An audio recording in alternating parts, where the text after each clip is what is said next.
Hello and welcome to this video on making eggnog. Eggnog is not as readily available year round as it has been the last few weeks. Yes, it can be found, but supply is unreliable and often a chore to find. On that basis, why not make your own? It means you can have eggnog on demand and as much as you want, whenever you want. With a little bit of preparation anyway. The basic idea of eggnog is effectively a thickened and spiced cream mix, or more commonly as you might know it, a spiced baked custard. For this you will use eggs, sugar, milk, cloves, cinnamon, cream, nutmeg, vanilla, and alcohol such as rum or bourbon if you so wish. Based on this, it shouldn't be necessary, but just in case, allergies are possible, so try not to kill anyone. To make your eggnog, begin by beating egg yolks like your console controller during a lag spike. Eventually, they'll begin to change colour. When this happens, begin introducing sugar. This will eventually form a fluffy mass. It'll almost look like marshmallow in a way. After the egg yolk mixture is finished, heat some milk with the herbs and spices of your desire. Keep heating until it is slightly hot, but do not let it boil. Ideally, you don't want to let it get above 60 degrees Celsius, because you'll begin scalding the milk and it will taste off. And now combine some of the hot milk with your beaten eggs. Just a little at first to temper the eggs, or in less complicated words, do not cook the eggs by adding it all at once. Continue adding the milk and stirring it in, and then adding more milk until all the milk is combined with your egg mixture. Now place the milk and beaten eggs with sugar solution back on the stove to heat it again. Keep stirring it and heating it until it begins to thicken. Ideally, check it is cooked by having a temperature of roughly 70 degrees Celsius or roughly 160 freedom units. If you don't want to try testing it, and that's a bad idea due to salmonella poisoning, you can rely on a sort of spot test in terms of pouring it out of a spoon. If there's a small amount stuck on the back of the spoon, almost like a thin layer, it should be just right.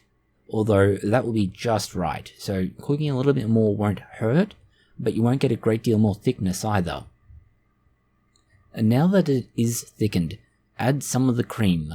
This is again to effectively temper the mixture. So add the cream a little at a time and stir, then add some more and more until the cream is added entirely. After this, you should strain the mixture, or more accurately, you should let it cool and then strain it. Because once it cools, it'll begin to thicken a little bit, and this will make removing any of the solid masses that are in it, like for example, herbs and spices that didn't dissolve completely and get stuck in your strainer and not in the thing you're going to drink, which could be a rather nasty surprise.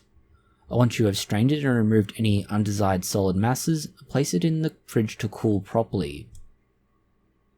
Once it is cooled, you can add any remaining spices such as nutmeg if you wish to do so. You can also add alcohol at this point.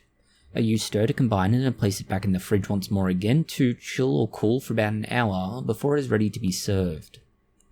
Now, you can, if you so wish, use all of the egg. You've already used the egg yolks as it is, but you can add the egg whites at the end. This is done by beating the egg whites with a mixer until they achieve a soft fluffy peak. You then add this a little bit at a time until it's all been folded into the eggnog mixture. This really helps if you want to either stretch it out or if you want to make it a little bit lighter. For a particular garish display and to make it impossible to drink, you can add a stick of cinnamon to use as a straw. We suggest not doing this. Some cinnamon may be useful as a decoration, but don't try drinking through it. This recipe is going to make eggnog from scratch. It tastes better than the store-bought version.